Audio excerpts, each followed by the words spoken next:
Good morning, fellow ruminators. Welcome back to another session, Rumination with Andrew.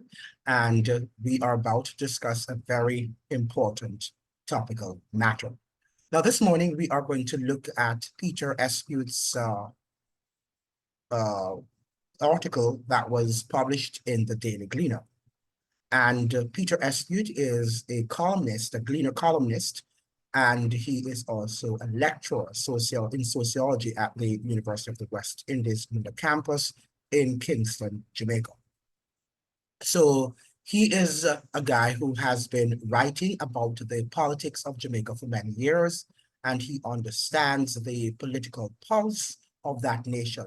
And we are going to look at one of his articles that was recently published in the Jamaica Gleaner. That's the Gleaner online. And this article is in an article that was published on Friday, March the 1st, 2024, in light of the delay in results of the local government elections that were recently held in Jamaica. That was on Tuesday, I believe. The local government election was held last Tuesday. So we have been having this delay, and people are concerned, and people are not sure what is really happening with those results. In fact, some days you have the Jamaica Labour Party winning, the other day you have the PNP winning, and then it alters between both parties, and nobody is sure what is happening. And the media houses in Jamaica are not so much interested in informing the people in terms of what is really happening. And perhaps even if they know, they cannot divulge what is happening because that is how the system is set up. Whether it's in the United States or in Europe, wherever, the system is designed to keep you uninformed, uneducated, and unaware of what is happening in your political environment, in your social environment, in your religious environment, just about in every sector of your life, right? Now, the fact of the matter is that you've got to ensure that you educate yourselves about the principles, about the political conditions in the country in which you live. And it's not going to be what the majority of people are saying. I can guarantee you that what the majority of people are saying is actually nonsense. They're not going to be able to help you to understand that. You've got to dig. And it's not going to be just one documentary. It's not just going to be one book that is going to help you. Well, I must say that the only book that I have read so far, which gives you a good understanding, for example, if you want to understand the political landscape in the United States, is Chalmers Johnson's book, The Sorrows of Empire, and other books that he has also written. Those books really, if you want to read something that is compact with facts and compact with truthful assertions, then you ought to read Chalmers Johnson's books. And he has about 4 out there. He has many books, but 4 particularly will teach you about the political landscape. And what he's talking about is applicable to almost all political landscapes around the world, particularly in the Western world. But let's go to see what Peter Espeut is saying about in his article. He says, money can't buy love. And he's referring to the Jamaican political situation in which politicians tend to buy votes, even though they tell you that they're not doing it and they are going to clamp down on any of their members of parliament who does it. It really is not true. And it really boggles the mind that many people believe everything the government says. Even when they publish a budget, you say that you believe. You can't believe whatever they tell you at this juncture. In fact, it's best to say that it's a lie, because what we have been lied to so many times that how can we believe anything that comes from their mouths? We can't. We just have to pray, and we have to be very critical of what they're telling us. Now, let us look at what Peter Espeut is saying in his article. Let us be very clear. The results of last Monday's local government elections, so the elections were held on Monday and not Tuesday, are resultant attempts by both parties to either buy votes for themselves or to block votes for the other side by paying electors to stay home. So they actually pay electors to stay home. And that happens in the US also in terms of, paying people to stay home and not to go to vote. That happens there too. Our politicians have created lawmaking transparency re the quantum of political donations impossible, which is what enables vote buying and vote blocking. And a lot of time, this is not spoken about. We hear about vote buying, but we often do not speak about vote blocking in what we deem to be democracies in the Western world. I beg your pardon. Both sides, and he's declaring here, buy votes and block votes. So he's not trying to be partisan here. He's actually laying the truth and laying the the realities, outlining the realities, declaring the harsh realities of what happens in Jamaica. Both sides have made our voting system transactional. Both sides have created feelings of entitlement among Jamaican voters to be paid for their votes. We like to boast about our democratic traditions, and I always tell people that they are not necessarily democratic. But the world has eyes and ears. We are developing the reputation for staging the best elections money can buy. And that is what we call Jamaican democracy. And you hear people talking about, oh, yes, and we're changing into orange, or we're changing into green. We're going green. And for those of you who are not Jamaicans, green represents the Jamaican Labour Party and orange, the People's National Party. These are the two major political parties in the political landscape in Jamaica that, often declare that they are practicing, or they are in what we call a robust democracy, that they're operating in what we call a robust democracy, which is not a democracy by any stretch of the imagination, and for corrupting the minds and the sensibilities of Jamaican voters. The days of die-hearted party supporters are dying. Some people used to vote because they loved their party and what it stood for. I hope they both get the message that money can't buy love or loyalty. Money only buys loyalty to money. I like this. I repeat this. Money only buys loyalty to money. So it means, therefore, that when you are thinking that people love you, you're buying their love for money or their loyalty, you are not going to get that loyalty or that love. And the love of money is the root of all evil. I repeat that. The love of money is the root of all evils. If you want to see a society that is in decay, that is decaying rapidly, just look at the society that loves money. And throughout the Western Hemisphere, throughout the world in general, we are seeing where our politicians love money. And likewise, their followers, the citizens of Western world, love money. We have become a materialistic society, and that is why we're seeing the evils that are unfolding right before our eyes. And we think that one day these things are going to change. But if we continue to love money, and nothing is wrong with money, it is the love of it that is the root of all evil. It is not money. That's often people say money is the root of all evil. Money is not the root of all evil. Without money, we cannot survive, and we have to have, to do our daily transactions and to be able to eat and to have a roof over our heads. So we understand that money is an essential commodity. But when we love it so much and we love power, and we know that power corrupts and absolute power corrupts absolutely. And we are going to repeat that statement by Lord Action in our videos, in our future videos, because you have to get that, quotation in your heads and understand that our politicians are very powerful, or they have amassed to themselves power, and they will use it and wield it over your heads and exploit you, abuse you, and they don't really care. And I'm not saying all of them are, because you still do have a few, but the majority are. I will leave it to you to conclude which side had more money to spend. For me, the most telling data is the frequency of political advertisements in the media. It seems to me that somebody, parties and donors, did not get the bang for their buck, and that their money has been wasted.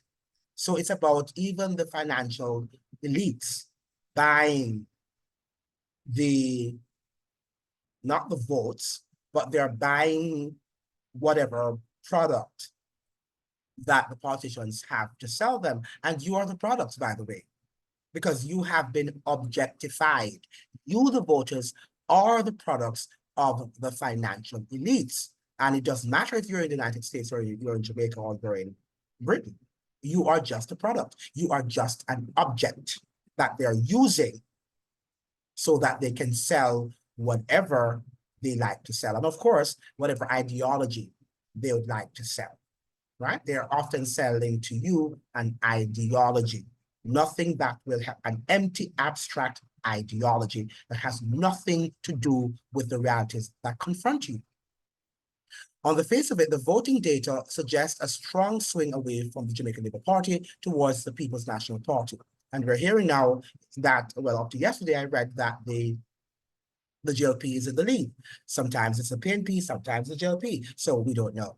That concurs with the findings of the independent political opinion polls, which do not factor transactional politics into their calculations. So a lot of times when you see polls, as he's suggesting here, they do not factor some important factors, right, that contribute.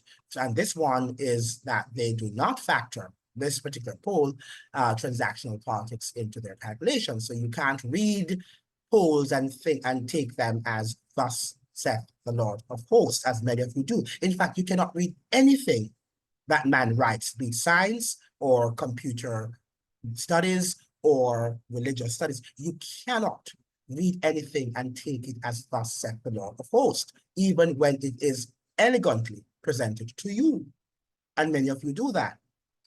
Either the vote blocking by both sides canceled each other out, or the actual swing was of seismic proportions, appearing more moderate, masked by transactional politics. So it's all about selling you, and they're selling a product to you, which the product is an ideology, but in reality, they are not concerned about your life or the improvements of your life.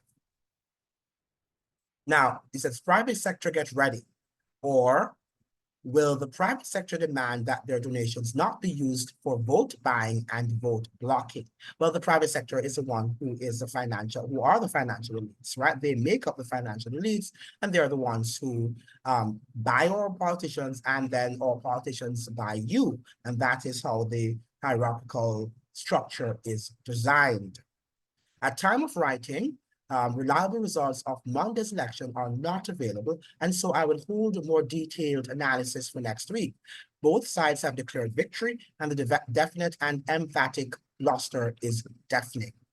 What is indisputable is that the most votes went to none of the above by 2-1. I believe that many that voted on Monday held their noses and swallowed their spit. This is something very, very serious. That the people are disinterested. They don't have any sort of, I should say, uninterest. They have no sort of interest in the political landscape in Jamaica, or in the politicians, I should say. None whatsoever. People are definitely fed up. But what is going to be the solution? And that is the question. The real implication is what Monday's result means for the general election due to be called in the next year or so. The PNP is spelling victory, but are not sending any signal that they will be any less corrupt than the incumbents should they ascend to power, because both are corrupt and both are controlled by the same people.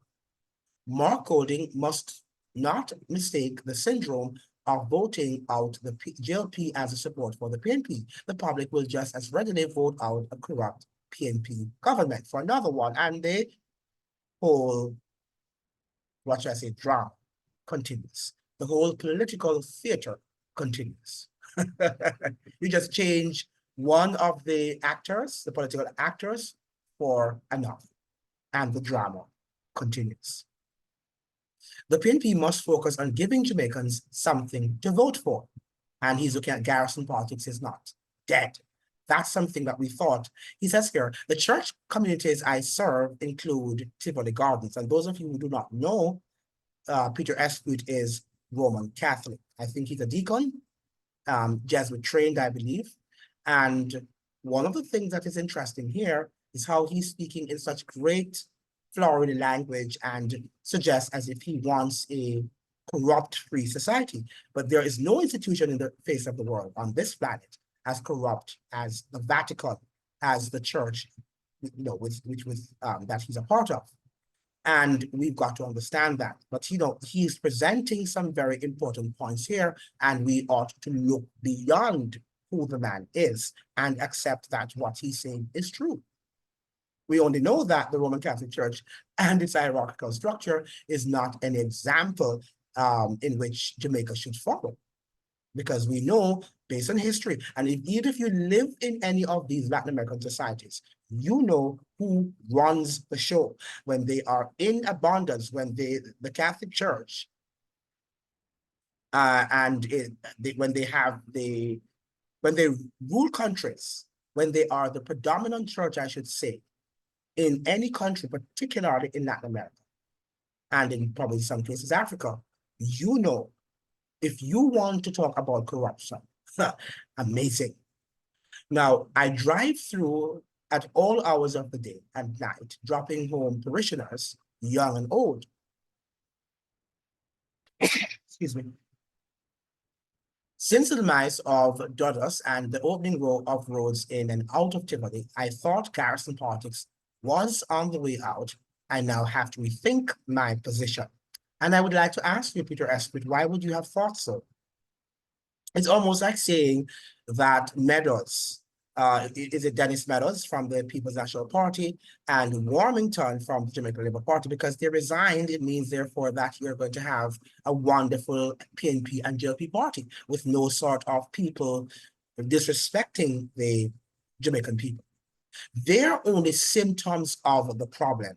And by the way, when we talk about Warmington, even though I do not endorse his behavior, I find his behavior to be despicable. But at the same time, he's the one letting us know how they talk about us behind the scenes and how they behave behind the scenes. He's actually unveiling that sort of comportment to us.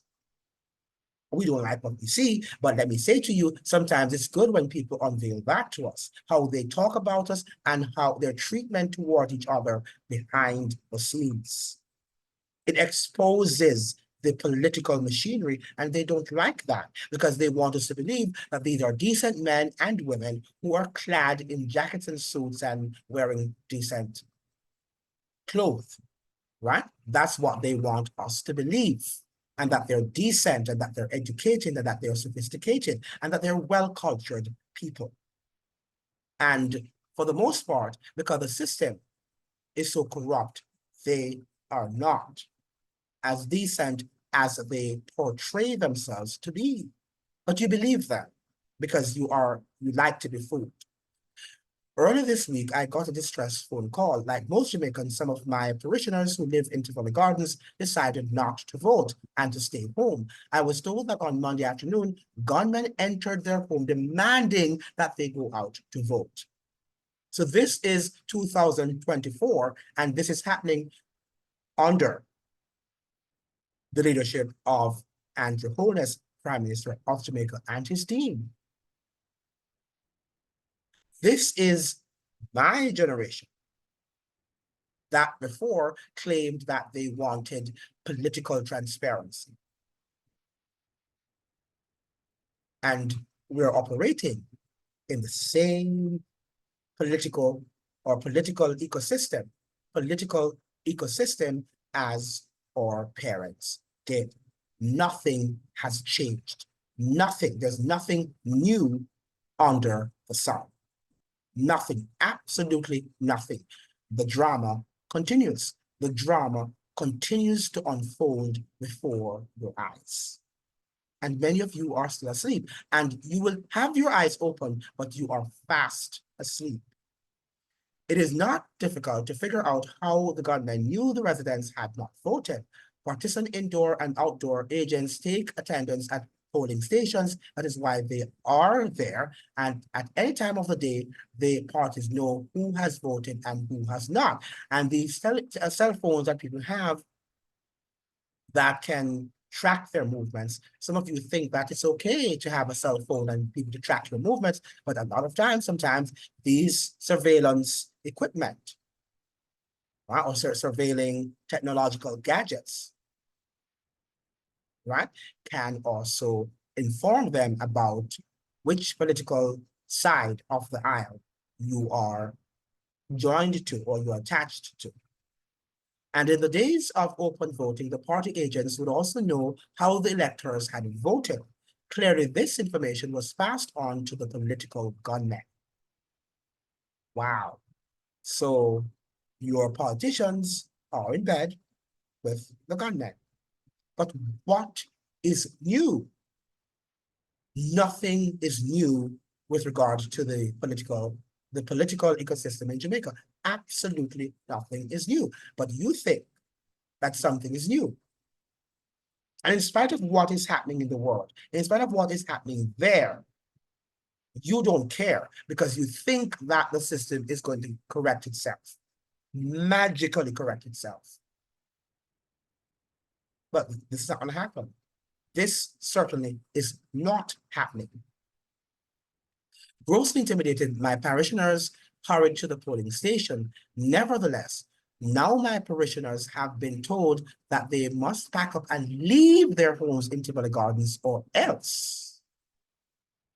Right? This is what is happening in modern Jamaica. Right?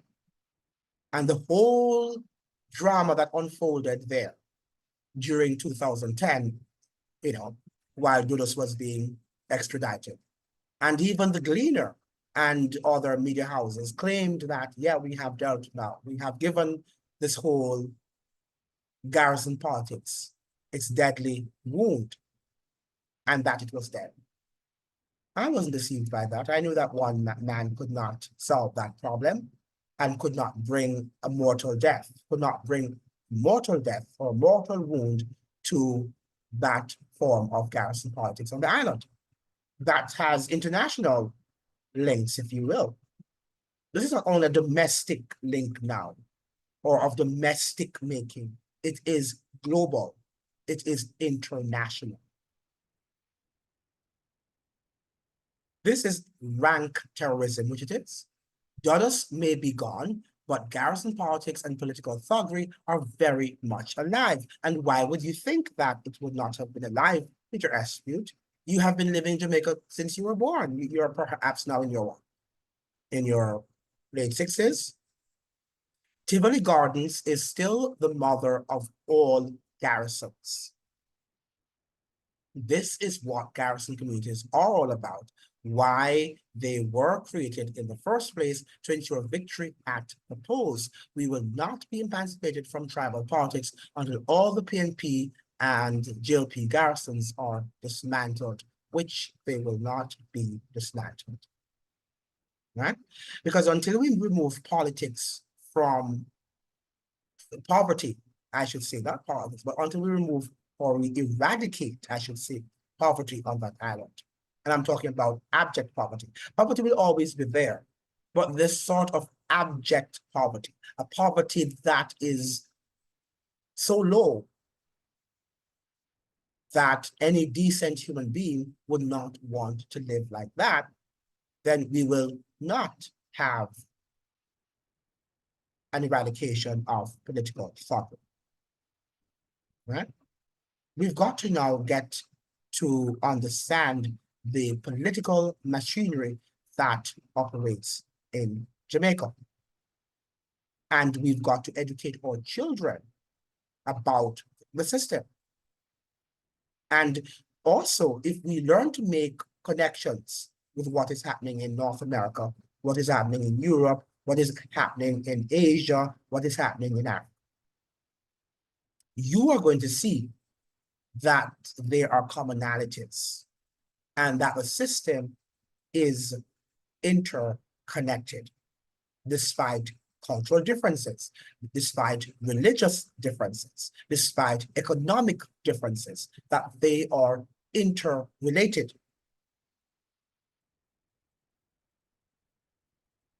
Because there are global interests at stake here. Global political interest, global economic interest, global religious interests. And sometimes we don't talk about that, right? But what happens when our political system fails, which it is going to fail worldwide because of corruption, because of embedded, entrenched corruption? What is going to happen? What is going to happen? Many of you are going to clamor for peace, for morality, and for civility and human decency. And where do you think that's going to come from? The church. And a false church is going to beckon to you because you believe in a false political system. So you are also going to believe in a false religious system. And that false religious system, if you do not come to grips with the truth of the political realm, is going to deceive you. And is going to say to you that they are the only solution to solve human problem and incivility. And many of you in the world are going to accept that political religious system. It's time for you to wake up, Jamaicans, to understand that the political system in Jamaica is rotten to the core. And there's nothing, I don't think there's anything we can do with it at this moment. People call it, oh, we need reforms, but reforms are not going to help. Because the body, the political body is already diseased from the head to the toe, right? From the head to the toe, every part of that body is diseased. And there's nothing that we can do but bury it and start anew. How do we start anew in this global or globalized world? I don't think that is possible. And perhaps this is now where we need faith in God to help us to understand and to give us wisdom, lest we perish. Knowledge send us, Heavenly Father, right? Grant us wisdom from above. We need that knowledge. We need that wisdom at this moment to salvage us from decay and from political and social death.